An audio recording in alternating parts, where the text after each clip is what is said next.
ओम श्री जगदम्बिकायै नमः। आदरणीय भक्तजनों, सादर प्रणाम। हम आज आपको श्रीमद् देवी भागवत महापुराण में से मानधाता के जन्म की कथा सुनाएंगे। श्री गणेशाय नमः, श्री सद्गुरु देवाय नमः, श्री सरस्वत्यै नमः। भक्तजनों, कल हमने सुकन्या की कथा सुनी थी। किस प्रकार से सुकन्या अपने पति की सेवा करके बूढ़े पति को भी उन्होंने युवा बना दिया।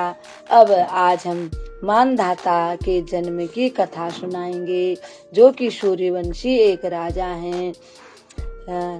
राजा जन्मेजय ने अपनी शंका व्यक्त करते हुए श्री वेद व्यास जी से पूछा, इस मानव लोक से कोई भी व्यक्ति इस शरीर में ब्रह्मलोक में नहीं जा सकता, फिर वे ब्रह्मलोक में सशरीर कैसे पहुंच गए। भक्तजनों, कल हमने सुना था कि रेवत नाम के एक राजा हुए। उनकी पुत्री रेवती थी, वह बड़ी सुंदर थी। अब उसके लिए योग्य वर महाराज ने सभी राजकुमारों राजाओं का ध्यान किया, उनको कोई भी अच्छा नहीं लगा। तब उन्होंने विचार किया, ब्रह्मा जी के पास जाकर के उनसे ही पूछते हैं कि इनके लिए आपने किस वर को बनाया है।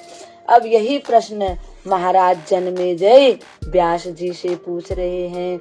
व्यास जी ने बताया, पुण्यात्मा और तपस्वी व्यक्ति सभी लोकों में सशरीर आ जा सकते हैं। जिस समय राजा रेवत अपनी पुत्री को लेकर ब्रह्मलोक पहुँचे, उस समय वहाँ पर गंधर्व संगीत चल रहा था।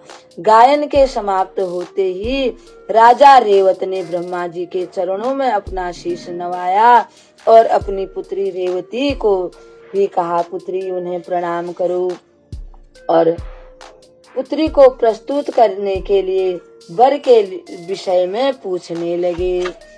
और व्यास जी कहते हैं, राजन जन्मेजय राजा रेवत की बात सुनकर ब्रह्मा जी मुस्कुराने लगे।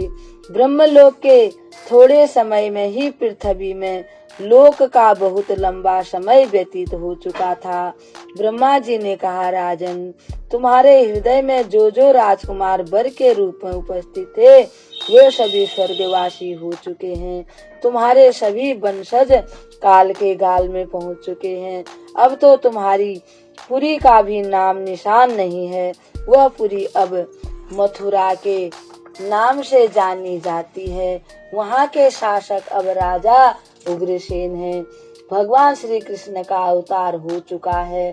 श्री कृष्ण भगवान वासुदेव के नाम से प्रसिद्ध हैं। बोल कृष्ण भगवान की जय। श्री बलराम जी की जय। बलराम जी शेष नाग के अवतार माने जाते हैं, जो महान शूरवीर हैं। इस समय तुम्हारी कन्या के लिए वे ही अच्छी प्रकार से योग्य हैं, अच्छे वर हैं। पद्मयोनि ब्रह्मा जी के इस प्रकार उपदेश देने पर राजा रेवत उसी क्षण अपनी पुत्री रेवती के साथ द्वारिका चले गए। वहां पहुंचकर उन्होंने शुभ समय में अपनी पुत्री का विवाह बलराम जी से कर दिया। इसके पश्चात वे गंगा के तट पर रहकर तपस्या करके इस नश्वर शरीर को त्याग कर दिव्य लोक में चले गए।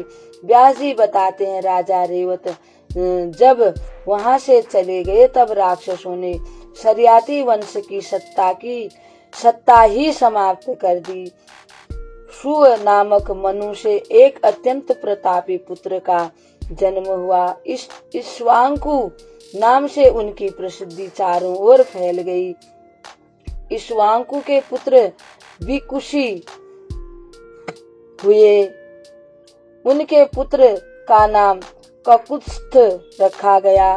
ककुत्स्थ की धर्मपत्नी के उदर में महाबली अनेना नामक पुत्र का जन्म हुआ। अनेना के सुविख्यात पराक्रमी पुत्र पृथु हुए। विश्वरंधी से राजा चंद्र का जन्म हुआ।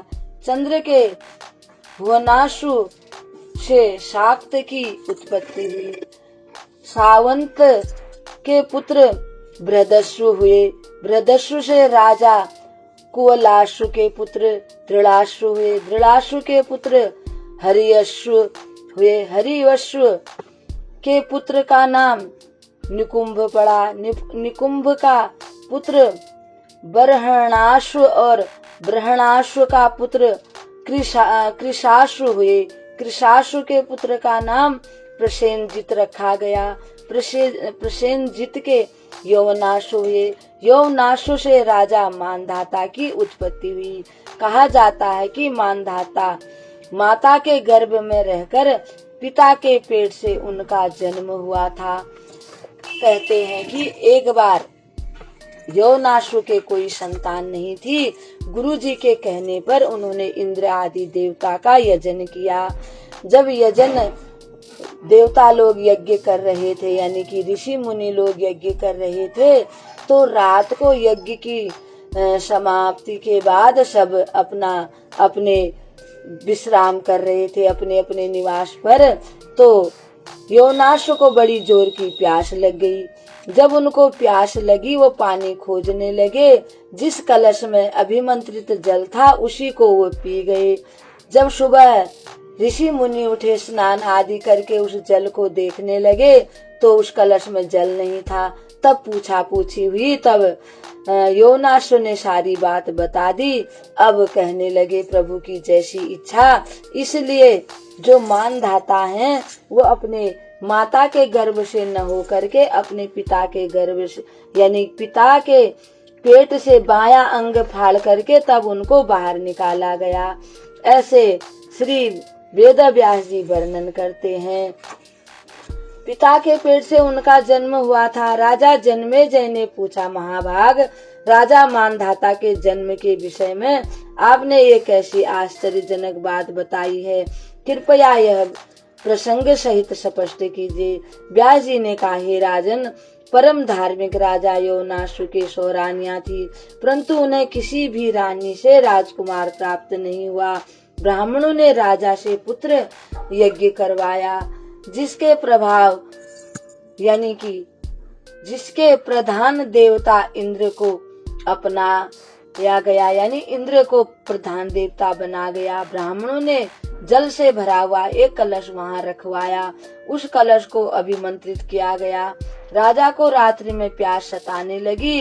वे यज्ञशाला में जाकर कलश के अभिमंत्रित जल को पी गई। ब्राह्मणों ने वह अभिमंत्रित जल रानी के लिए रखा था। अज्ञानवश वह जल राजा के पेट में पहुंच गया। मंत्र के प्रभाव से राजा के पेट में ही गर्भ स्थापित हो गया। समय पूरा होने पर महाराज के पेट का ऑपरेशन करके बालक को निकाला गया। इस बालक का नाम मानधाता रखा गया। इस प्रकार मानधाता की उत्पत्ति हुई। भक्तजनों, हम सभी को प्रणाम करते हुए इस कथा को यहीं विराम देते हैं।